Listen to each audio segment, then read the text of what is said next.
Les pido por favor que lo hagamos en oración. Padre, tu nombre sea puesto en alto entre nosotros. Tú eres bendito por los siglos y digno de toda nuestra adoración. Gracias, Señor, gracias por traernos hasta aquí en este glorioso día, el primero de la semana, el mejor de la semana, el día en el que podemos deleitarnos en ti, contemplar tu gloria, contemplar tu creación, contemplar la nueva creación, contemplar la redención que has obrado en tantos por tu gran misericordia y bondad en Cristo Jesús.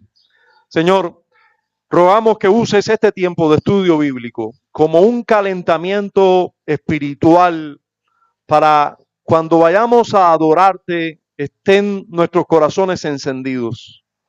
Tu gracia sea abundante entre nosotros, Señor. Concédenos luz en tu palabra, entendimiento. Concédenos, Señor, a todos los presentes, alimentarnos de la gloriosa palabra tuya, Señor. En Cristo oramos y damos gracias. Amén. Bien, vamos a recordar brevemente lo aprendido el último domingo que estuvimos ocupados en estudiar la adoración cristiana y el día de la adoración, el día especial de la adoración, o el tiempo en el que Dios demanda que debe ser adorado de manera especial. Vamos a ver, porque en el párrafo 7 de la Confesión de Fe de Londres se resume lo que ha creído el cristianismo históricamente acerca del día de la adoración, no solo que Dios regula cómo debe ser adorado, sino regula también el tiempo en el que Él debe ser adorado. Y miren cómo nos lo dice el párrafo 7. Vamos a tener ayuda visual en esta clase solo por un breve tiempo. Ahora, después se va a acabar la ayuda visual y vamos a tener que usar la Biblia y las confesiones. Así que si usted lo tiene en su jabita o en su mochilita, saque la confesión física o el teléfono, si tiene la confesión, la aplicación de la confesión, pues la vamos a usar y no vamos a tener ayuda visual. Dice así el párrafo 7 del capítulo 22 de la Confesión de Fe de Londres de 1689. Dice, así como la ley de la naturaleza es que, en general, una proporción de tiempo sea apartada por designio de Dios para la adoración a Dios, también por su palabra, con un mandamiento positivo, moral y perpetuo que obliga a todos los hombres en todas las edades, Dios ha señalado particularmente un día de cada 7 como día de reposo, para que sea guardado santo para Él, el cual desde el principio del mundo hasta la resurrección de Cristo fue el último día de la semana,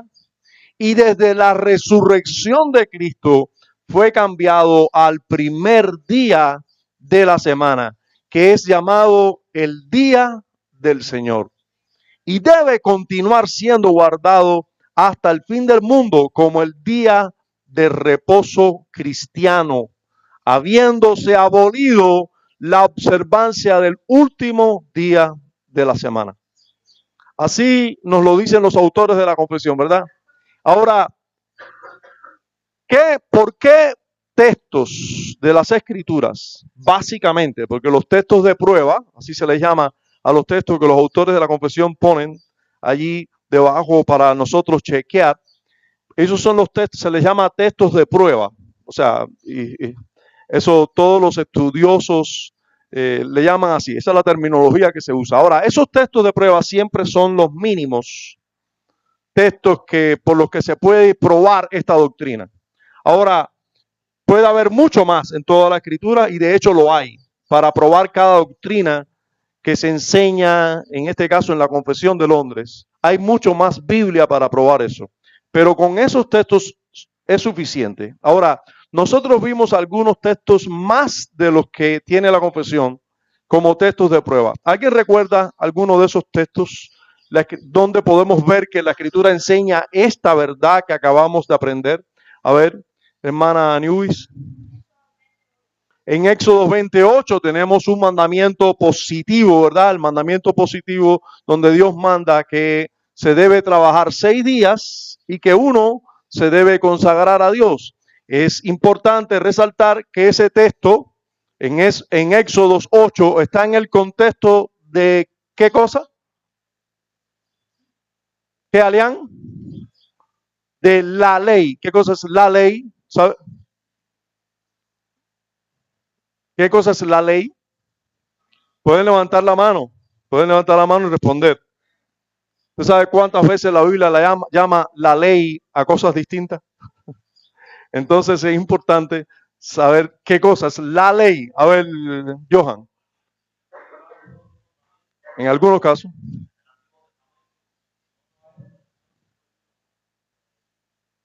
De la Biblia, o sea, que cuando se habla de Moisés, a veces se está hablando de lo mismo que de la ley. Ahora, aquí en este caso, como dice Alián, se refiere a la ley como los 10 mandamientos. En este caso, Éxodo capítulo 20, versículo 8 al 11, está en el contexto de la primera tabla de la ley moral, ¿verdad?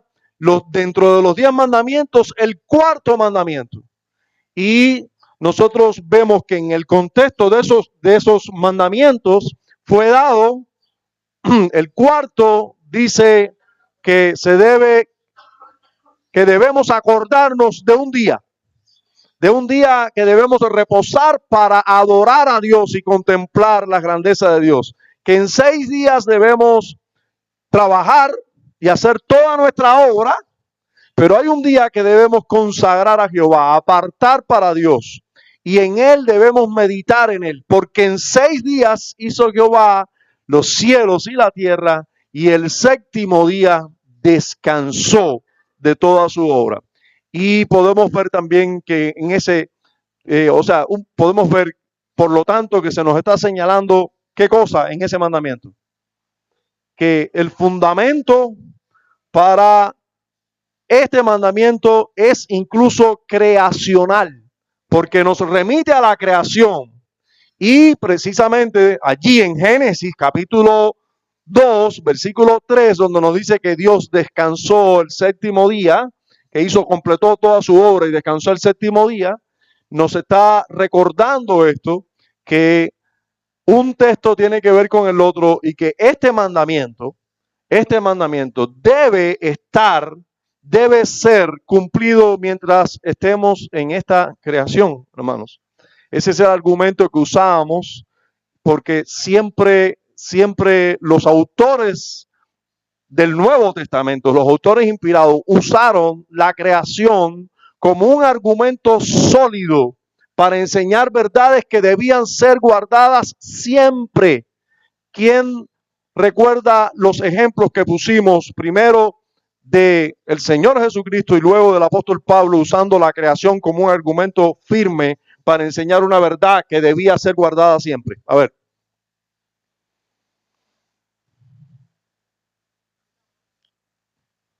A ver, Vivian. Juan 21 también es un texto, pero no es un texto que defiende esto que estoy hablando yo ahora. Sí es un texto que defiende que debemos guardar el día de reposo, pero no es uno de los textos que defiende lo que estoy diciendo ahora mismo. Repito la pregunta. Vamos para allá. Mi pregunta es en relación al argumento creacional. O sea, sí. El argumento creacional. A ver, hermana. ¿Qué dice?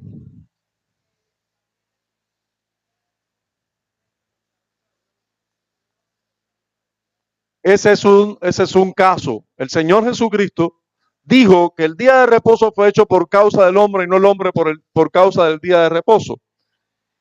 argumentando, o sea, el argumento que tiene Cristo en mente es, cuando usted va a la creación, ¿qué se hizo primero? ¿El hombre o el día de reposo? El hombre, y después el día de reposo. Entonces, el día de reposo se hizo por causa del hombre, no el hombre por causa del día de reposo. Jesús está diciendo, fíjense lo que les voy a decir, el día de reposo es para bien del hombre. Dios hizo al hombre y luego hizo el día de reposo para que el hombre contemplara. El primer día que vivió el hombre fue el día de reposo. El primer día de 24 horas que el hombre vivió y disfrutó fue el día de reposo para contemplar la gloria de la creación, junto con contemplar al Creador. Entonces, ahí vemos el argumento. Jesús usó ese argumento. Ahora, Jesús usó ese argumento en otra ocasión. ¿En qué otra ocasión? El argumento creacional, diciendo, si en la creación fue así, entonces es un mandamiento para siempre, debe ser así. El del matrimonio, dice Joel, ¿es ese que tenías? Ya de ese hablamos. El del matrimonio, Jesús dijo, así no fue al principio cuando le preguntaron del divorcio, sino que Dios hizo al hombre y a la mujer y uno para el otro. Y lo que Dios juntó, no lo separe el hombre. Al principio no fue así, dijo Jesús, y argumentó a favor del matrimonio y de lo horrible y pecaminoso del divorcio, aunque sea necesario en este mundo. Ajá. Entonces, esa es otra. Yo no estoy pidiendo exactamente la cita, sin al menos que se mencione el hecho. A ver, el apóstol Pablo hizo lo mismo. Apeló a la creación para argumentar cierta enseñanza. ¿Cuál fue? El apóstol Pablo, ¿no recuerdan? Las mujeres. ¿La mujer fue creada primero? Que el hombre fue creado primero y no la mujer, y la mujer fue la que incurrió en transgresión y no el hombre. Entonces también el apóstol Pablo usa el argumento creacional para demostrar que hay una verdad que está allí, que debe ser defendida siempre que estemos en esta creación. ¿Entienden eso? Ahora, muy bien. Aparte de esos textos, entonces ya tenemos otro texto que demuestra que el día de reposo debe seguir siendo guardado y que cambió para el domingo. El primer texto nos lo dio Vivian.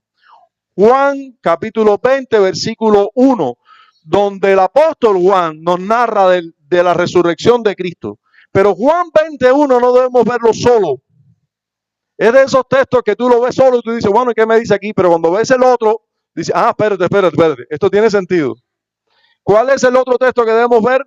Un poco más adelante, el verso 19, donde Juan mismo nos está narrando que Jesús resucitó el primer día de la semana. El primer día de la semana, dice, el primer día de la semana, o sea, dice, y un día después del día de reposo, el primero de la semana.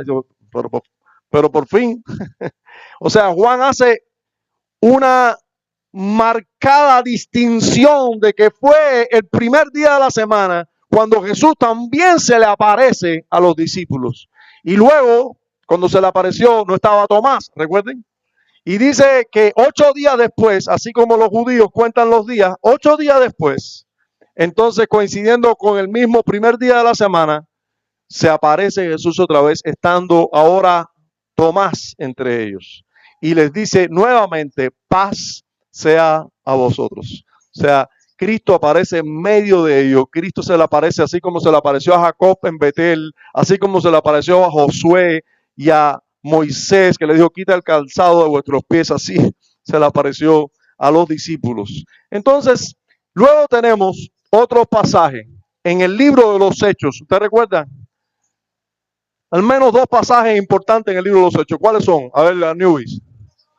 Hechos 2, versículo 1. ¿Qué nos dice ahí? A ver, Casey, ¿tú sabes el otro de Hechos o era ese? ¿El otro o ese? No te entiendo. El otro. Ah, muy bien. Ahora te voy a preguntar el otro. Entonces, en Hechos capítulo 2, versículo 1, ¿qué nos dice? ¿Qué es lo que encontramos allí? ¿Y qué pasó? A ver, Anubi. Ajá. Sí. No, ese es 2-1. No, no. Ah, ese es. Estaban todos unánimes juntos. Igual, si no conocemos el resto de la historia, no tiene sentido ese texto, ¿verdad? Pero ¿qué pasó después? ¿Qué pasó después? Que ese mismo día de Pentecostés vino el Espíritu Santo, como Cristo lo había prometido, sobre los creyentes de manera especial. Comenzaron a hablar otros idiomas, no las jerigonzas que se hablan hoy en algunas iglesias que dicen que son lenguas. No, hablando otros idiomas y hablando con poder del Espíritu. Y comenzaron ellos a hacer, todos fueron llenos del Espíritu, dice, ese día de Pentecostés. Y cuando usted estudia las fiestas judías, Pentecostés, ¿qué día cae? ¿Qué día de la semana cae siempre? A ver, Daniel. Se celebra, como bien dice Daniel, 50 días después de la Pascua. Y si es 50 días después de la Pascua, y la Pascua siempre es de viernes para sábado, cuando usted cuenta 49 Pascua más uno, siempre el Pentecostés se celebraba históricamente, los judíos siempre celebraron Pentecostés, siempre un domingo.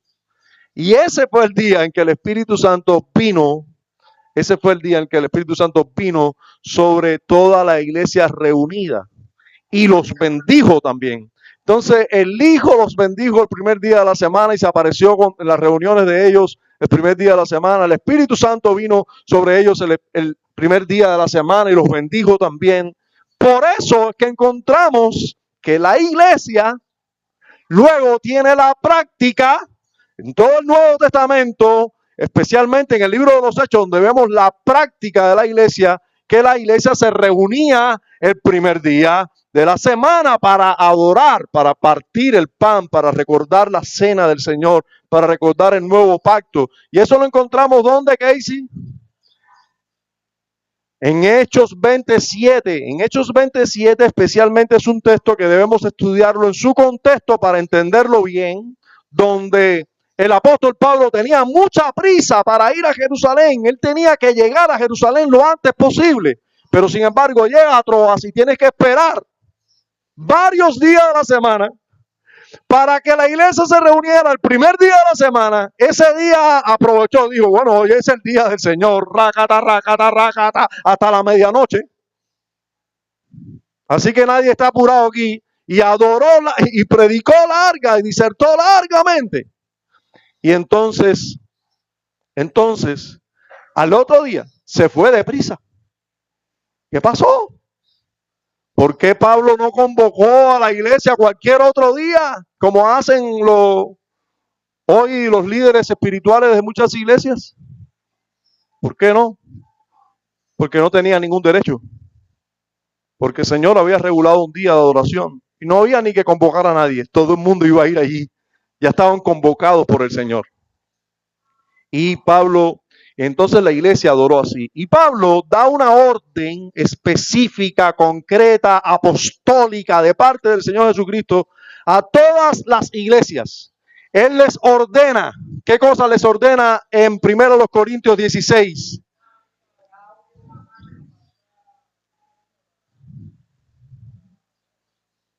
Sí, el apóstol le dice a la iglesia en Corintio, de la misma manera que ordené a las iglesias de Galacia, que era otra región, varias iglesias en una región, Galacia.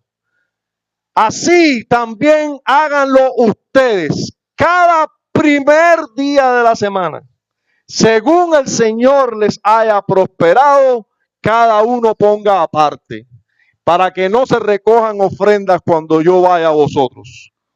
Entonces, ¿cómo es el asunto? Una orden apostólica de cada primer día de la semana se pongan aparte las ofrendas según el Señor haya prosperado. Eso es parte de la adoración. y el apóstol ordenando, así como en las iglesias de Galacia, aquí también. Y así en los primeros tiempos de la iglesia. Pero cuando pasa el tiempo, este primer día de la semana, ¿cómo es conocido? Como el día del Señor. Y eso lo sabemos por Apocalipsis capítulo 1, versículo 10, donde ya el apóstol, ya en los años 100 después de Cristo aproximadamente, escribe Apocalipsis. Y ya dice, y todo el mundo lo entiende, estaba yo en el Espíritu en el día del Señor. Y todo el mundo lo entendía. Era el día que el Señor Jesucristo resucitó. Era el día que el Señor se le apareció a sus discípulos. Era el día que el Señor envió el Espíritu. Era el día que se recuerda al Señor con el partimiento del pan. Era el día del Señor. Ese día, el primero de la semana. Ahora, amados hermanos y amigos, les anuncié que tengo y por eso tengo una deuda con ustedes en relación a lo que cree el pastor, hermano y excelente maestro John MacArthur sobre el día de reposo. Debo aclarar,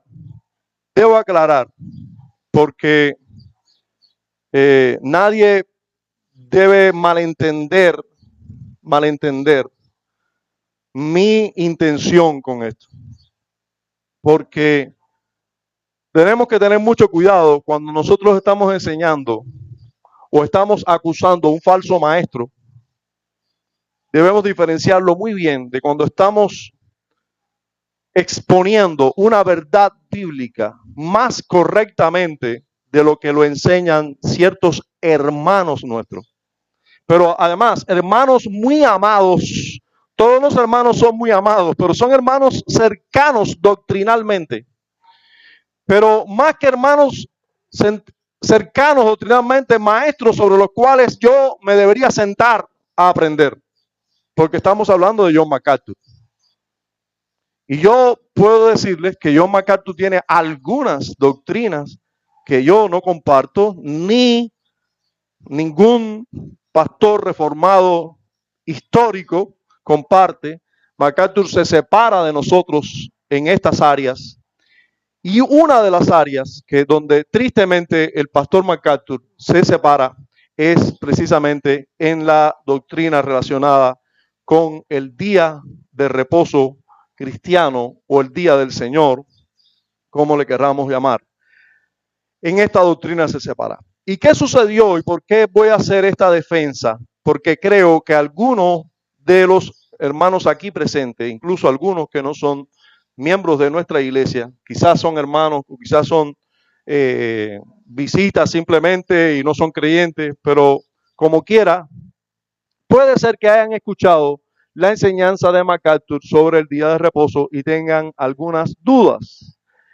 Decirles también que esta defensa se hace necesaria porque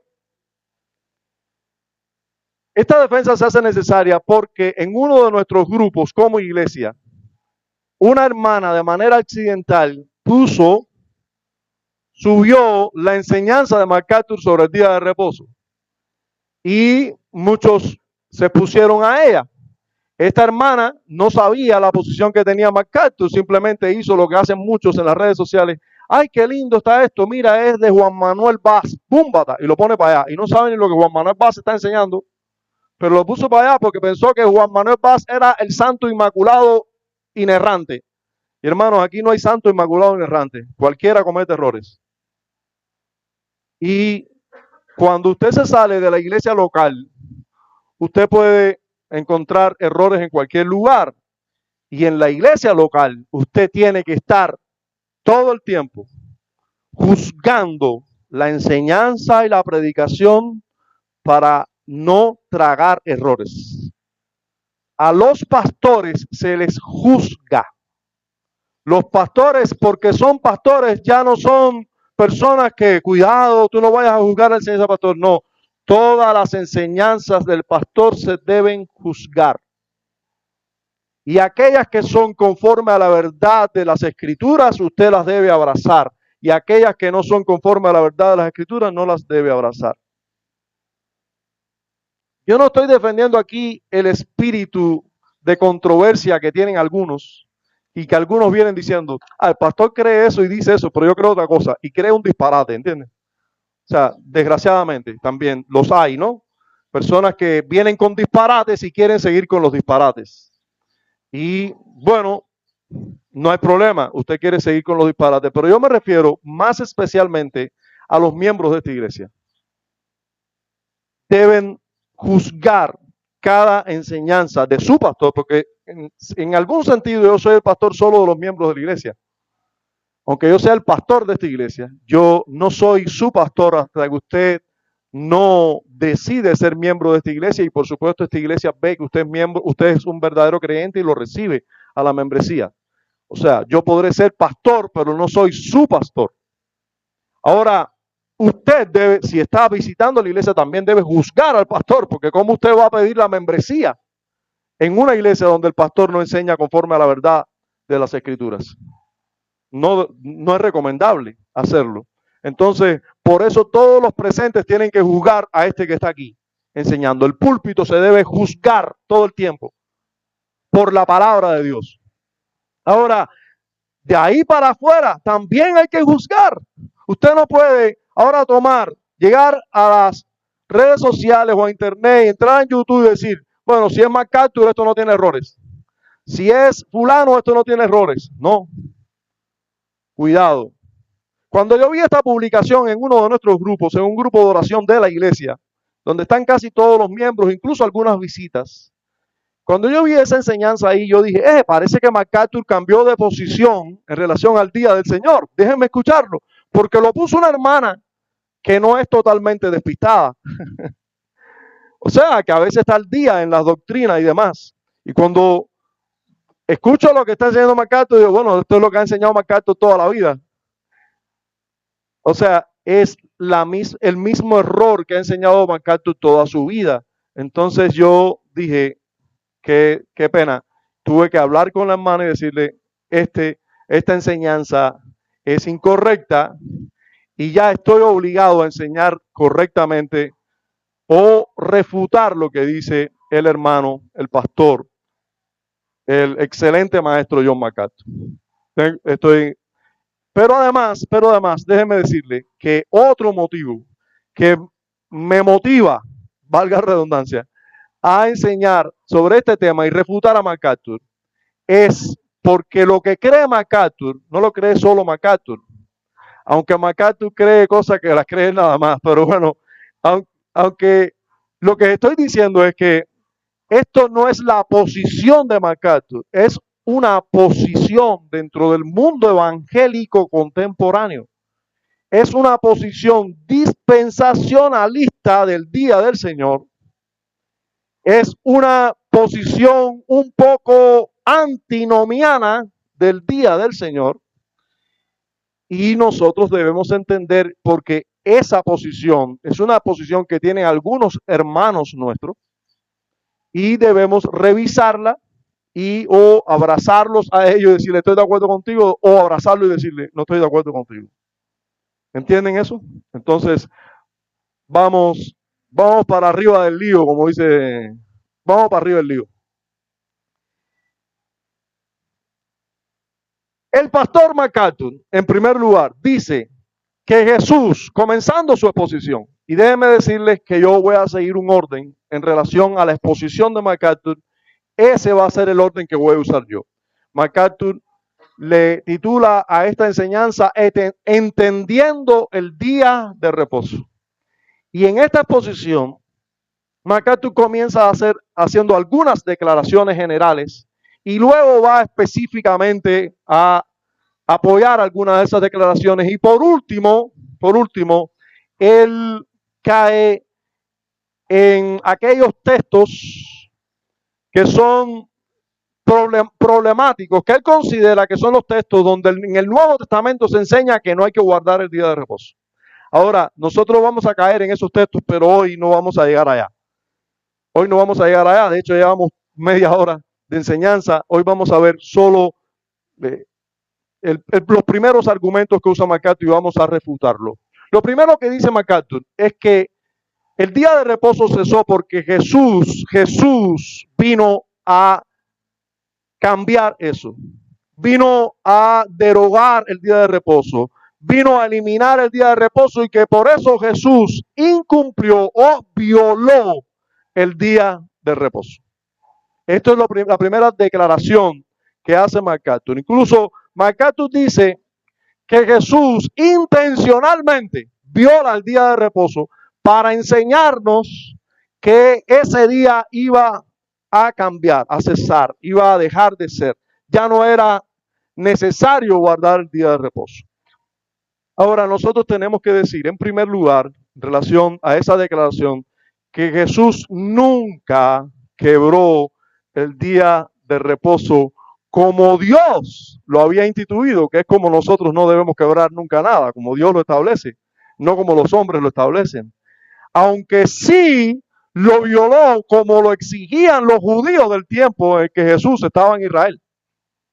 O sea, Jesús sí violó el día de reposo en relación a como los judíos contemporáneos veían el día de reposo, porque le habían añadido muchas leyes y sobre todo leyes externas que no miran al corazón y miran y tergiversando la enseñanza del día de reposo, exigían ciertas cosas los judíos. Pero Jesús, hermanos y amigos, nunca violó ninguna parte de la ley, porque si no hubiera pecado.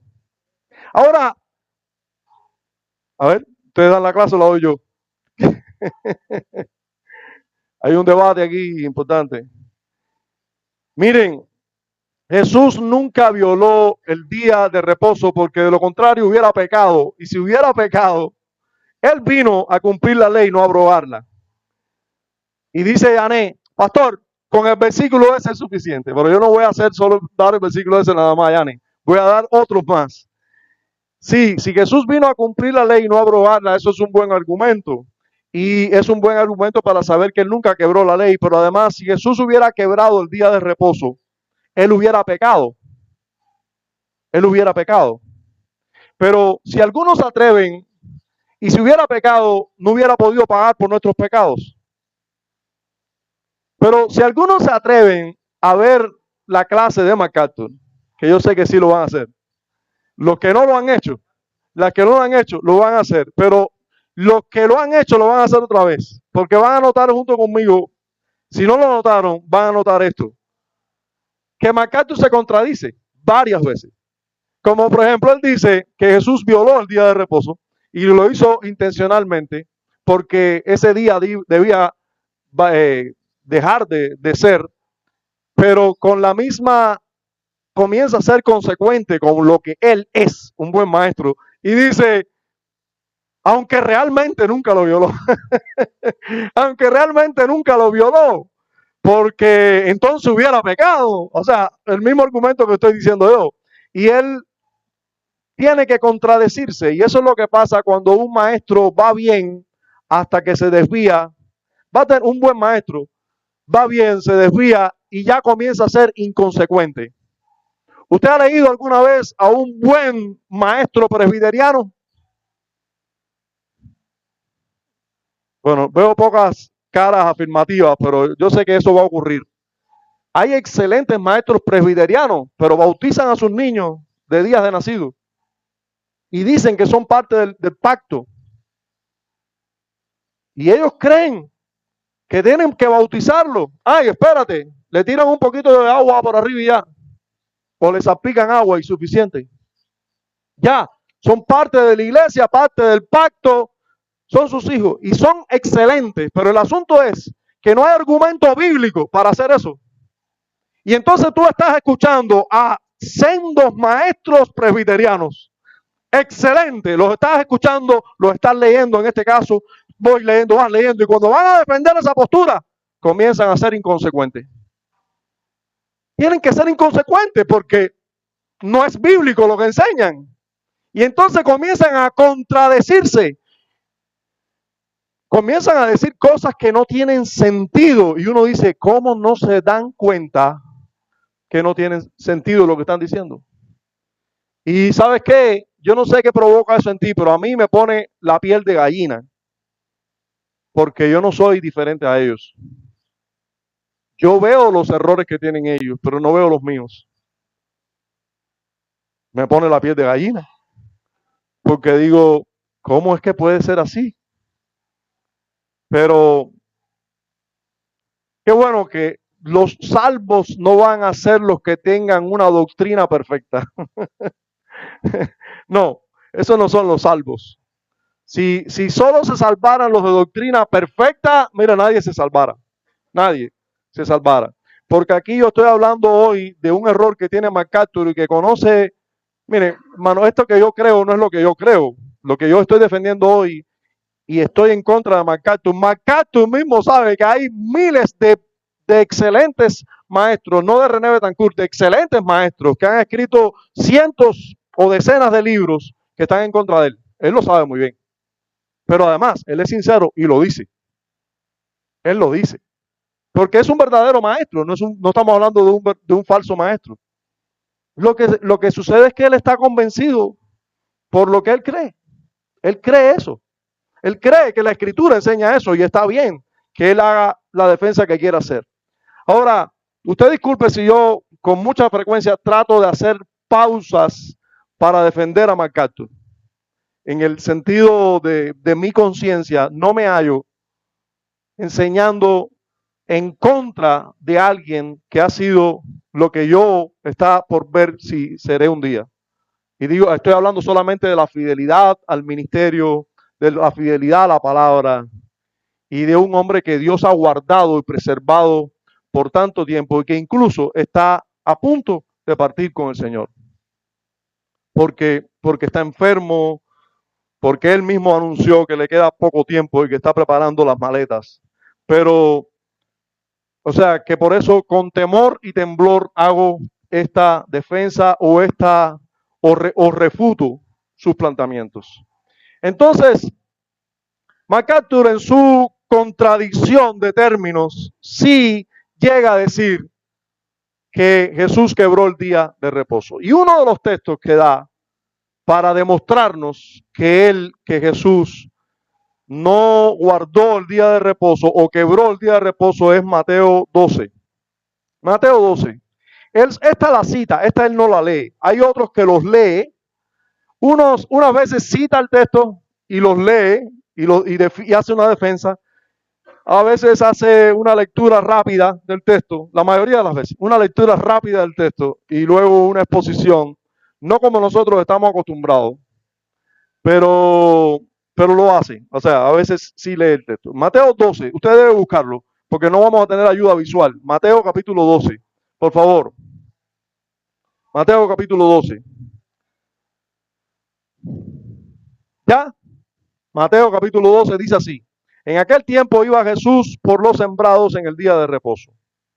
Y sus discípulos tuvieron hambre y comenzaron a arrancar espigas y a comer.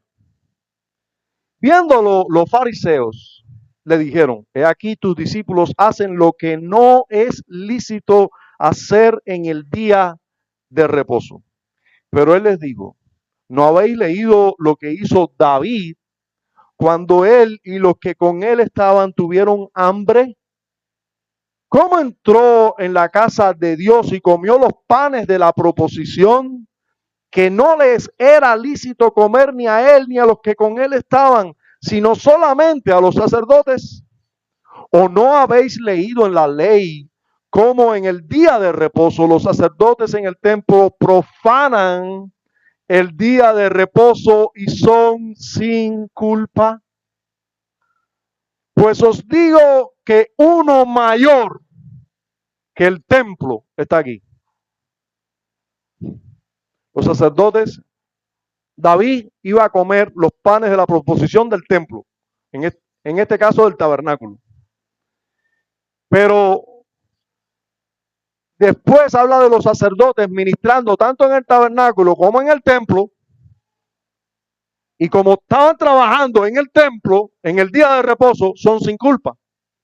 Y ahora él dice, uno mayor que el templo está aquí. Y si supieses qué significa, misericordia quiero y no sacrificio, no condenaríais a los inocentes, porque el Hijo del Hombre es Señor del día de reposo. Y pasando de allí, vino a la sinagoga de ellos, y aquí había allí uno que tenía seca una mano, y preguntaron a Jesús para poder acusarle: ¿es lícito sanar en el día de reposo? Él les dijo: ¿qué hombre habrá de vosotros que tenga una oveja, y si ésta cayere en un hoyo en el día de reposo, no le eche mano y la levante? Pues cuánto más vale un hombre que una oveja. Por consiguiente, es lícito hacer el bien en los días de reposo. Entonces dijo a aquel hombre: extiende tu mano. Y él la extendió, y le fue restaurada sana como la otra. Y salidos los fariseos tuvieron consejo contra Jesús para destruirle. Hermanos, tenemos delante un pasaje en el que Jesús quebró el día de reposo. Bueno, Jesús dejó bien claro que él no estaba quebrando nada. Ahora, en el tiempo en el que Jesús estaba en este mundo y estaba en Israel, los judíos tenían una serie de leyes que están escritas y que usted y yo podemos verificar, podemos estudiar hoy, podemos buscar ese documento por el que se regían los judíos de la época de Jesús, y cómo a cada ley, de la ley moral y de toda la ley dada en el Antiguo Testamento, tanto civil como ceremonial, los judíos le añadían cientos de leyes. Yo les puse el ejemplo a ustedes el domingo pasado, creo, o en estos días, les puse el ejemplo de los aretes de las mujeres. No podían tener aretes de cierto tamaño porque era una carga. Si llevaba un arete de cierto tamaño, ya pesaba mucho. Y usted va a ver uno de los textos que vamos a señalar hoy. Bueno, si el tiempo nos lo da, es ese texto donde cierta persona, paralítico, Jesús le dijo: toma tu lecho y anda. Y por tomar el lecho, que es una colchita tirada en el piso, coger ese lecho, envolverlo y ponerlo aquí y cargarlo, ya los judíos decían que estaba trabajando. Imagínense que usted puede venir aquí a la iglesia con una mochilita, que yo les diga: la mochila no puede ser más de 20 por 20, tiene que ser así. Si la traes una mochila, lo que tú vayas a traer más grande que eso, estás cargando. En el día de reposo estás haciendo trabajo. Hermanos, la ley moral de Dios dista mucho de eso. Acuérdate del día de reposo, primero. Ahí está la santidad del día. Acuérdate. Todos los días hay que acordarse del día de reposo. 6 días harás toda tu obra, pero uno consagrarás a Jehová. Si tú tienes que llevar para la casa de Jehová 1 tonelada de lo que sea, llévalo, porque estás trabajando ahora para Dios, no para ti. Jesús le está diciendo: ustedes no se dan cuenta que en el día de reposo hay que comer. ¿Qué cosa es más importante, el día de reposo o el hombre? ¿Qué hicieron estos discípulos míos? Tomar espigas y comerlas porque tenían hambre. Ellos no se pusieron a cosechar trigo para hacer dinero para ellos. Ellos pasaron por un campo y comenzaron a comer espigas porque tenían hambre. Ustedes no leyeron que cuando el mismo David tenía hambre, pero con sus hombres, no había otro pan que el pan de la proposición, y el sacerdote le dijo: mira, el único pan que hay aquí para matar el hambre de ustedes, porque lo importante es que ustedes no se mueran de hambre, es este pan. Es un pan que no se debe coger para eso, pero ustedes tienen hambre. ¿Qué es más importante, el pan de la proposición o ustedes que no se mueran de hambre? Por favor. Jesús les enseñó que misericordia quiero y no sacrificio. Que eso es importante entenderlo, pero que además el día de reposo no se trata de hacer reposo, porque en el día de reposo es el día que los sacerdotes en el templo, es el día que más trabajan, porque es el día de adoración, el día de traer ofrendas. No es un día para reposar, porque se llama día de reposo, es reposar de tus obras, de tus obras. Jesús enseñó cómo se debía guardar el día de reposo. Los impíos, las leyes impías, las leyes legalistas de los judíos debían ser condenadas. Condenadas. Imagínense que los judíos decían que no se podía hacer ni el bien el día de reposo si eso implicaba trabajo. O sea que si tú te caías ahí, alguien te tenía que recoger, pero nadie, ningún judío te iba a recoger, porque eso era cargar. Ustedes no se dan cuenta cómo estaban quebrando el día santo de Dios, estaban blasfemando el día de Dios, estaban injuriando el día de Dios, estaban haciendo malvado el día más santo. Y Jesús dijo, pero qué hipócritas son. ¿Quién de ustedes, si una oveja se le cae en un hoyo, en el día de reposo no la recoge? ¿Cómo no voy a hacerle bien a un hombre en el día de reposo?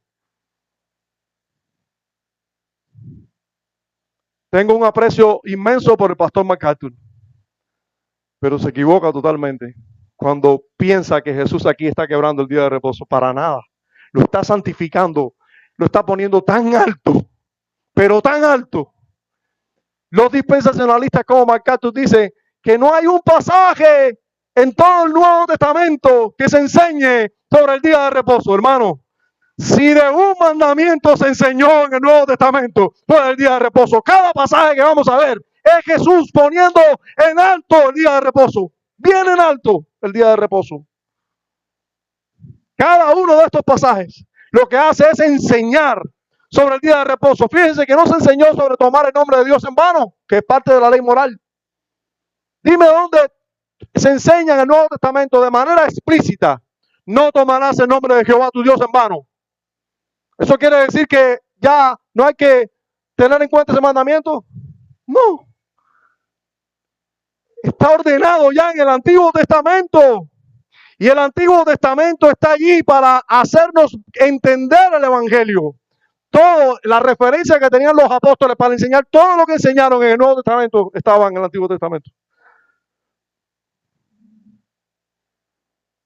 Hermano, Jesús no quebró el día de reposo.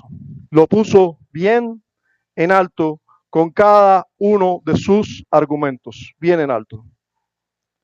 Hay muchos textos que menciona MacArthur y que yo les sugiero a ustedes, si ustedes van a estudiar luego sobre esto, que los anoten, porque en todos son argumentos a nuestro favor, no a favor de él. Él cita Marcos capítulo 1, versículo 21, Marcos 2, 23, 28. Para MacArthur, supuestamente, esos son textos donde Jesús quiebra el día de reposo. Son todo lo contrario. Textos donde Jesús pone en alto el día de reposo, pone en el lugar que debe ponerse el día de reposo. Eso es lo que hace Jesús en todos estos textos. En Lucas capítulo 4, versos 16 y 31, capítulo 6 de Lucas, versos 1 al 9, capítulo 13 de Lucas, versículos 10 al 16. Fíjense, en todos esos pasajes Jesús hace alusión al día de reposo. En Juan hay varios pasajes, pero vamos a ver uno, porque ese sí él lo lee. Sí.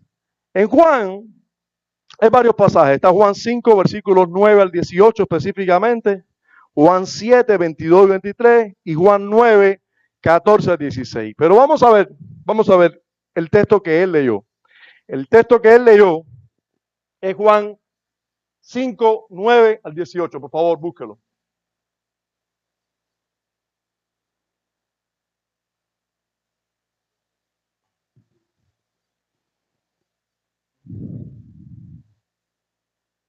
Tengo que ir a correr.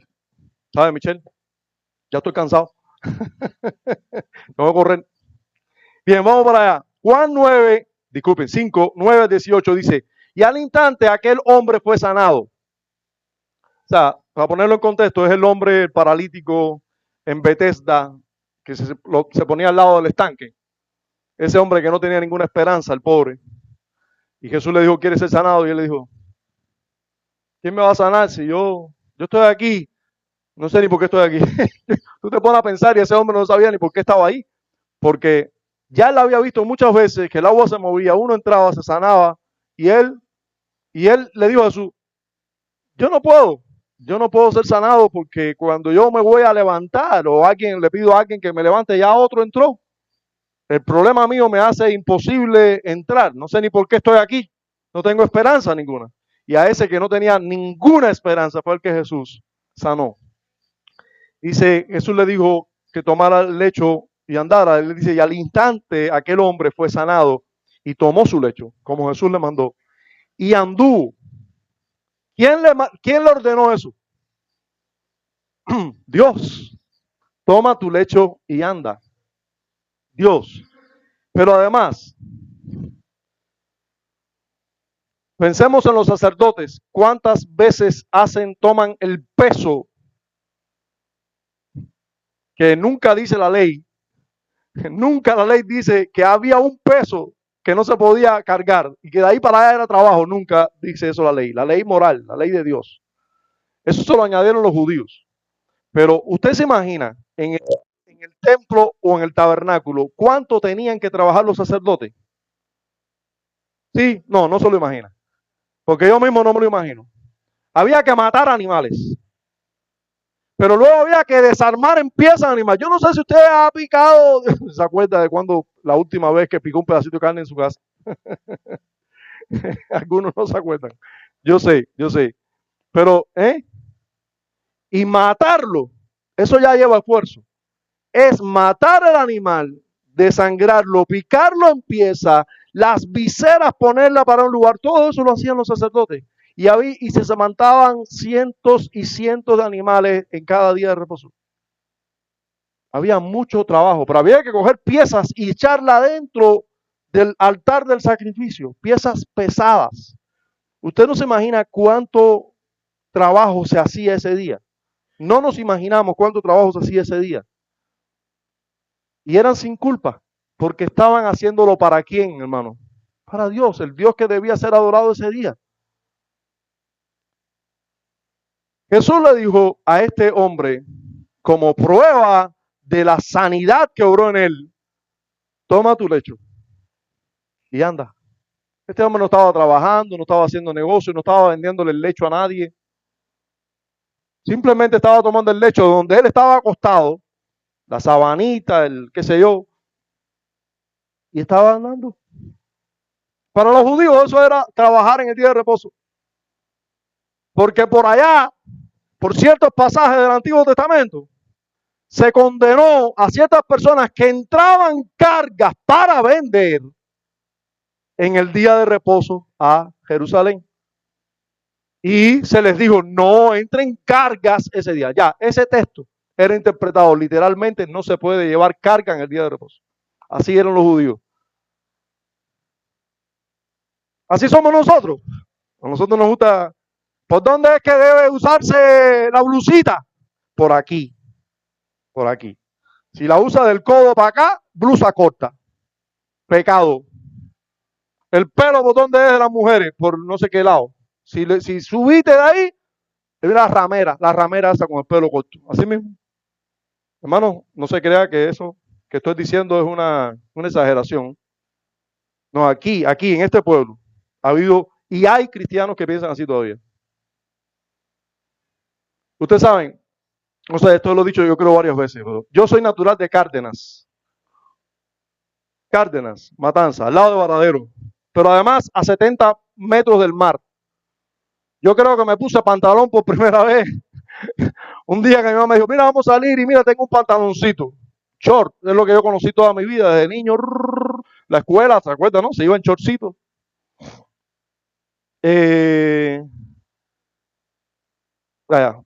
X, me convierto, vengo para Colón. Y en Colón había una ley, y no les voy a hacer toda la historia que ya he hecho otras veces. En Colón, cuando yo llegué a Colón hace 24 años, había una ley. No sé ahora si esa ley ha cambiado o no, pero en aquel tiempo había una ley en Colón. Los cristianos usan pantalones, los inconversos usan chores. Yo me convertí en Cárdenas era normal que los cristianos usaran short. Mi pastor, que tenía 70 años, usaba short, ¿vale? Short larguito, no estamos hablando de un short que enseñe nada. Shorts enseña de la rodilla para abajo. Normal, para mí eso era normal. Aquí, el único que profesaba fe, que andaba en short, se llama Joel Lugones, no lo veía más nadie. Yo me acuerdo de ti por eso. No me dijeron, este es cristiano. Yo dije, ¿cristiano? El hombre anda en chol. Pero ya después entendí por qué. El asunto es lo siguiente.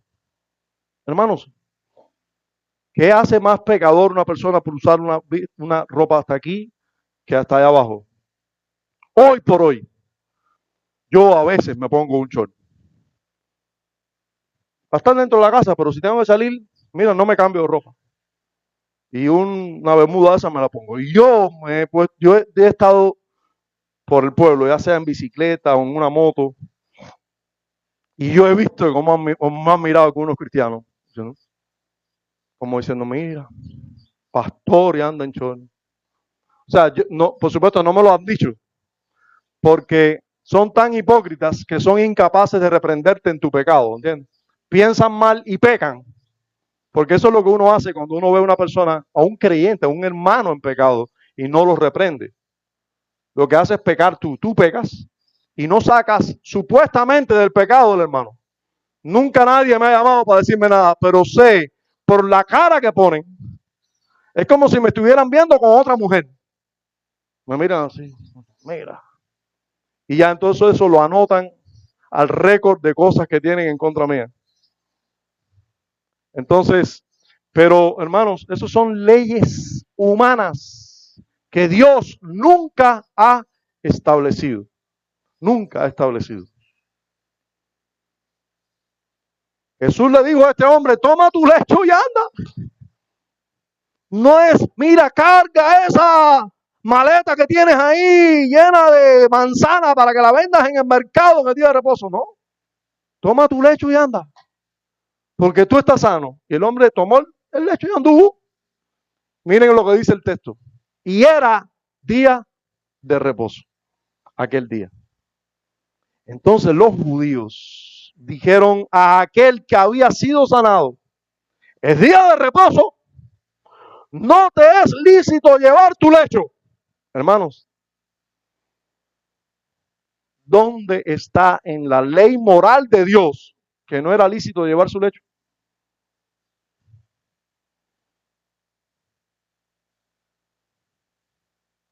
¿Dónde está eso? ¿Sabes qué? Cuando usted y yo creemos algo como verdad. Miren, si yo hoy estuviera en medio de 20 creyentes que son arminianos y me invitan a predicar, pero me invitan a predicar, pastor, siéntate libre, predique lo que usted quiera. ¿De qué les voy a predicar? Romanos 9. La ley moral también. Es que casi cualquier cosa de la Biblia le puedo predicar, pero bueno. yo usaría Efesios capítulo 1, versículo 1. Y sí, claro. ¿Cómo los voy a dejar en sus pecados? Ellos me van a decir a mí, no sé cuántas cosas van a decir, pero yo les voy a decir la verdad. Yo les voy a decir algo. Si un creyente piensa que tomar el vino de la cena con alcohol, que ese vino tenga alcohol, que sea vino de verdad. Si un creyente de otro lugar, por supuesto, piensa eso, que eso es pecado, yo no voy a dejar de tomar el vino de la cena con alcohol por ese creyente, porque él está equivocado. Pero, además, porque lo quiero sacar de un error horrible que tiene. Horrible. Él piensa que los líquidos son malos, no el corazón. Él piensa que el malo es el vino y no sabe que el malo es él. Jesús, a propósito, tenía que enseñar la verdad, hermanos. Y fíjense que no estoy hablando de tomarme una cerveza, porque el ejemplo sería distinto. Sería distinto. Porque tomarme una cerveza quizás sería un poco de tropiezo, porque a lo mejor piensa que me estoy tomando más de una. Porque tomarse una cerveza, aunque tiene alcohol, nadie se emborracha. Bueno, hay algunas personas aquí que me dijeron que les sirviera un poquito menos de vino en la copa del día del Señor, porque con ese poquito se han mareado. Bueno, pero marearse es una cosa y emborracharse es otra. O sea, no tiene nada que ver una cosa con la otra. Que te haga un efecto no tiene nada que ver una cosa con la otra. Pero a lo que me refiero es que hay falsas doctrinas. Lo que más quiero enseñar es lo siguiente. Hay falsas doctrinas que son dañinas, pero tan dañinas sobre la verdad de las Escrituras, que hay que reprenderlas, atacarlas de frente. Y hermanos, y eso fue lo que hizo Jesús una y otra y otra y otra vez con el día de reposo. Sanó en el día de reposo, a veces a propósito. Porque ¿cómo van a denigrar tanto el día de reposo diciendo que no se puede hacer el bien en el día de reposo? ¿Cómo van a hacer eso con el día de reposo? Jesús sanó en el día de reposo. Y aquí están los judíos yendo en contra de esto. No te es lícito llevar tu lecho. Él le respondió, el que me sanó. Miren ustedes, hermanos, cómo los argumentos de cualquiera derrumban la mentira. No tiene que ser un argumento del mismo Señor Jesucristo. Cualquiera derrumba la mentira.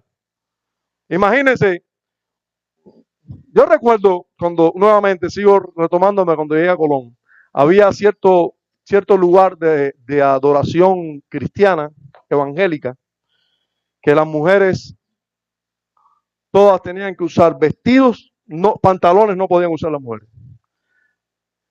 Blusas tenían que ser por aquí. Y esa era la norma. No se podían pintar el pelo, porque eso era pecado también. No se podían poner aretes ni pintarse los labios. Ellos decían que todo eso era pecado, porque el pecado está por fuera, ¿entiendes? No está en el corazón. Y yo no estoy hablando de que no haya que vestirse decentemente, que no haya que vestirse decorosamente, como manda la Escritura. Estamos hablando de un extremo, con leyes así, normas como esta. No se puede llevar el lecho en el día de reposo. Normas. Hasta aquí está bien. Y tú te encontrabas a cualquier persona inconversa y decía, ¿cómo es eso? Hasta aquí está bien y hasta aquí no. ¿Y cuál es el problema hasta aquí? No entiendo. Claro, no puedo entender porque son cosas absurdas. Miren cómo este hombre se defiende contra lo absurdo y desbarata todo argumento impío de los judíos. Le dice, el que me sanó, mira tú, qué cosa más difícil.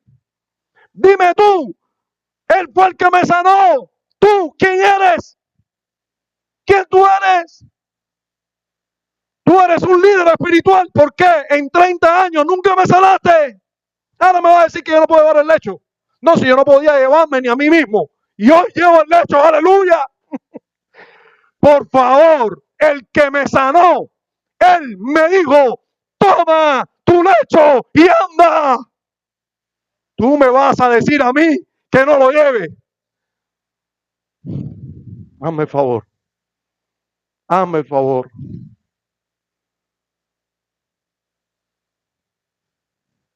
Entonces le preguntaron, ¿quién es el que te dijo, toma tu lecho y anda? Y el que había sido sanado, no sabía quién fuese. Yo sé que me sanó, no sé ni quién fue. Porque Jesús había apartado de la gente que estaba en aquel lugar. Después le halló Jesús en el templo y le dijo, oye, ¿dónde lo halló Jesús? ¿Dónde lo halló Jesús? En el templo. ¿Para dónde salió el hombre inmediatamente de ser sanado? Adorar. ¿A dónde fue con su lecho? Adorar.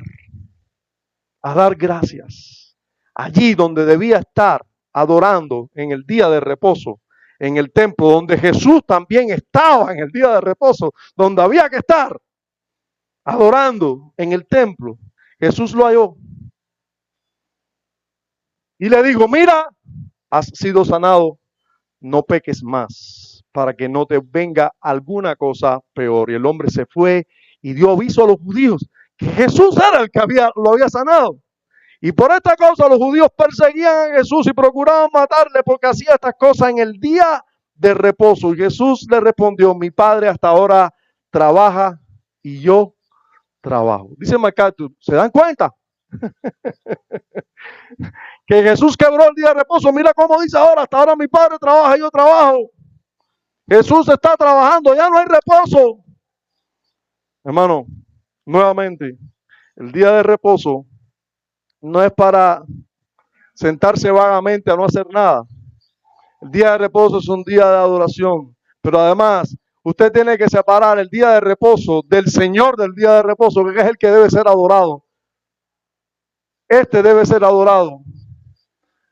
Dice, por esto los judíos aún más procuraban matarle, porque no solo quebrantaba el día de reposo según los judíos, sino que también decía que Dios era su propio Padre, haciéndose igual a Dios. Hermanos, todos los comentaristas que ven este pasaje, a ver, todos los comentaristas serios, no los dispensacionalistas, ¿no? Ahora yo les voy a mencionar algunos comentaristas. Pero, que por cierto, MacArthur dice, esto que yo creo, ¿cómo es que le dice MacArthur? Nos dice a nosotros, sabatarianos, cristianos sabatarianos, nos dice. Y luego que nos da ese apelativo, nos dice que, bueno, que todos los reformadores creían eso. Todos los reformadores creían eso. Y bueno, hasta la misma confesión de fe es cristiana sabatariana. La confesión de fe de Londres de 1689. Ustedes pueden ver que incluso esa confesión es cristiana sabatariana. Él separa a los adventistas del séptimo día, que son una secta, etc. Pero luego dice, bueno, que los cristianos, los cristianos que guardamos el día de reposo, somos cristianos sabatarianos. Ahora, hermanos, todos los comentaristas que ven este pasaje tienen cosas que decir a favor del día de reposo, no en contra. Lo voy a leer Juan Carlos Riley. Juan Carlos Riley fue un excelente pastor, obispo anglicano, pero como diría Spurgeon, el mejor de los anglicanos. Tiene muchos libros, todos recomendables. Puedes leer a Juan Carlos Riley, J-C-R-Y-L-E.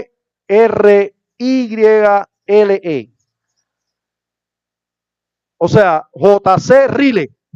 A ese lo pueden leer. Excelente maestro, excelente expositor. Tiene un comentario de los evangelios insuperable. En ese comentario de los evangelios dice Juan Carlos Riley de este pasaje de Juan. Dice, mas por otra parte es preciso que tengamos presente que ni en el pasaje citado, ni en ningún otro lugar exime Jesús al creyente de los deberes que impone el cuarto mandamiento. Clarito, ¿verdad? Ni en este pasaje, ni en ningún pasaje en el Nuevo Testamento se exime a los creyentes del deber del cuarto mandamiento. Que ni en el pasaje citado, ni en ningún otro lugar se encuentra una palabra que justifique lo que vagamente dicen algunos maestros modernos. MacArthur no estaba en ese listado, porque Juan Carlos Riley es anterior a MacArthur. Los que dicen algunos maestros modernos, a saber, y va a citar ahora a los maestros modernos, que los cristianos no deben guardar el sábado o el domingo, puesto que la observancia de ese día es estatuto judaico que ya ha sido abrogado. Dice, lo más que nuestro Señor hace es colocar sobre su verdadera base la santificación del sábado, despejándola de las ideas supersticiosas de los judíos. Empero, los errores en que incurren los cristianos de nuestros días son de distinta naturaleza de los que cometían los judíos de aquella época. Hay poco riesgo de que se guarde el domingo de una manera demasiado rigurosa. Lo que sí es de temerse es la tendencia a guardarlo solo parcialmente o a profanarlo del todo. ¿Se dan cuenta? Juan Carlos Riley, no yo, hizo así, sacó el sable y dijo, no se pongan a criticar a los judíos, porque los judíos tenían todo este tipo de herejía, porque querían guardar mejor el día de reposo. Pero hoy, no, hoy es al revés. Hoy se hace todo tipo de esgrima bíblico para no guardar nada y jugar pelota al día de reposo y ver novelas y hacer lo que te dé la gana el día de reposo. Un ratico por la mañana para la iglesia, cumplí con el Señor. Se acabó. Chirrín. Y si hay que ir el martes, el miércoles, el jueves, y el viernes, y el sábado, pues, para la iglesia, vamos para allá. Y el domingo vamos a lavar porque vino agua. Pero es el primer día de la semana. No, pero ya yo fui el martes y el miércoles, el jueves. Y se profana deliberadamente el día del Señor. La Semana Santa sí. Sí. No. La Semana Santa sí. Claro, ese fue el día que el Señor. Pero hermano, en el Nuevo Testamento, de donde la Semana Santa toma una envergadura muy importante porque es el cumplimiento en el que el Señor realmente, el Cordero de Dios, realmente fue dado por el pecado de su pueblo. En el Nuevo Pacto, usted no encuentra ni a un apóstol diciendo que había una semana del año que había que guardar y que había que celebrar la muerte del Señor. No, cada primer día de la semana los discípulos se reúnen para partir el pan y recordar la muerte del Señor. Cada primer día de la semana. ¿Dónde tú estás viendo que es una semana al año nada más?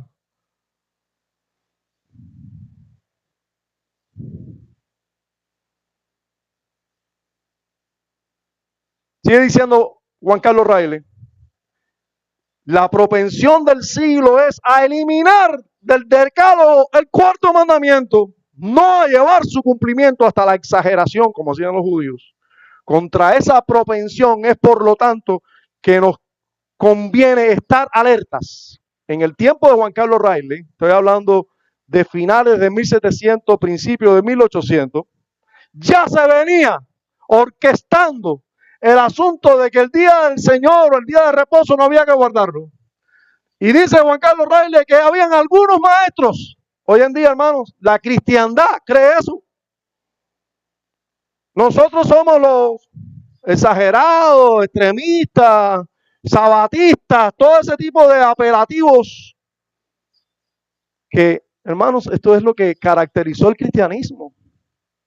Históricamente eran como nosotros los cristianos. Los raros son ellos. Nosotros no somos los raros. De verdad, hermano. Los raros son ellos.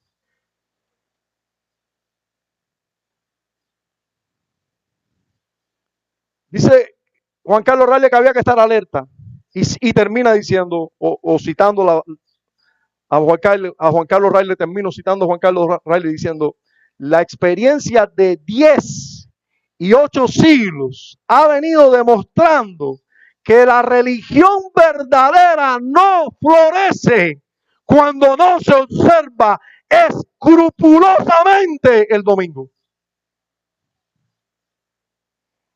Está duro. 18 siglos en su tiempo, eran 18, hoy tenemos 20. Dice él que en 18 siglos se ha demostrado que cuando no se guarda rigurosamente el día del Señor, la religión no prospera.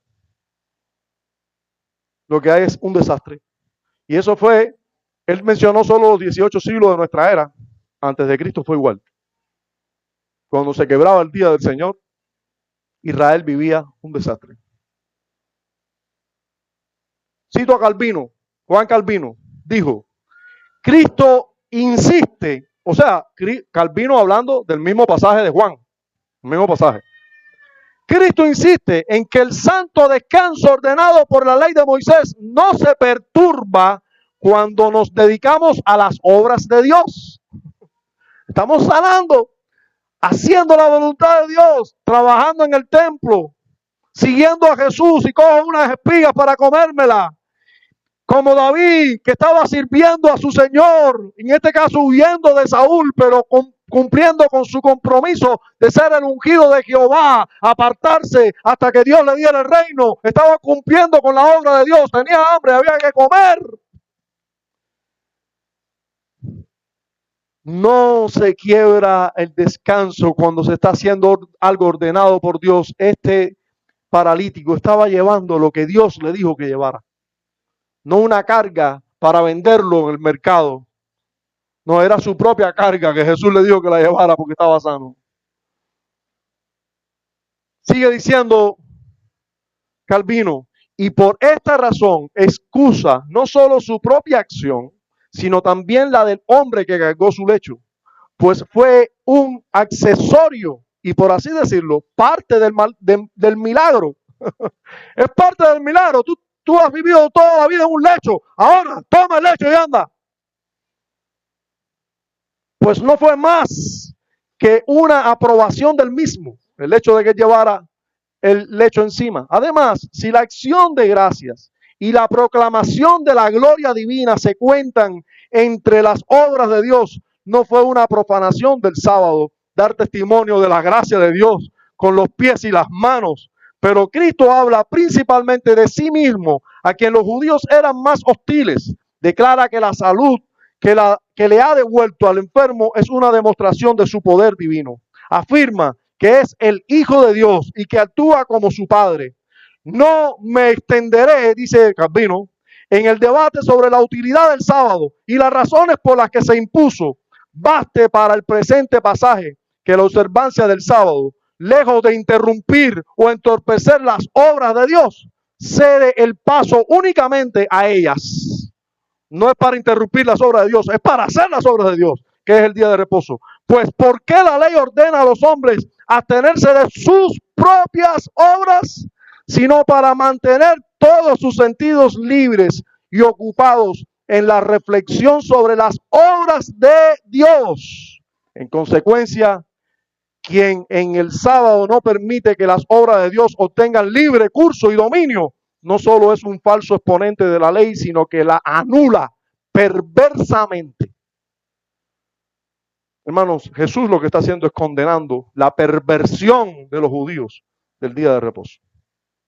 Estaban pervirtiendo el día de reposo. Y termino con lo que dijo Matthew Henry. Matthew Henry dijo, en tercer lugar, hablando también de Juan, capítulo 5, versículos 9 al 18, porque al llevar su lecho parecía despreciar el sábado. Quería mostrar así que lo honraba y que tomaba conciencia de la santificación del sábado, en lo que se pone el énfasis principal, que es el culto público de Dios. Se permiten las obras de necesidad y de misericordia, pero cuando terminan, dice, debemos ir al templo. Si tú hiciste cualquier obra de necesidad, vamos ahora a ir al templo a adorar. ¿Y dónde estaba el paralítico o el que había sido paralítico? En el templo. Hizo su obra de necesidad, llevar el lecho, pero luego estaba en el templo adorando. Hermano, MacArthur nos va a ocupar otro domingo más. Ya ha pasado el tiempo y yo creo que es suficiente con lo que hemos visto hasta aquí. Pero hay mucho más, realmente, sobre todo de lo que él dice y, bueno, de lo que nosotros tenemos que refutar por las Escrituras. Espero que hasta aquí hayan tenido argumentos suficientes, sobre todo para entender correctamente estos pasajes de los Evangelios y del Nuevo Testamento, que mucho tergiversan los dispensacionalistas, como el hermano y pastor MacArthur. Padre, gracias por la verdad de tu palabra. Gracias por tener también el testimonio de tantos santos y maestros en siglos pasados. Pues no solo nosotros creemos lo que creemos hoy de tu palabra, sino que el cristianismo históricamente nos da la razón. A ti sea la gloria en Cristo. Amén.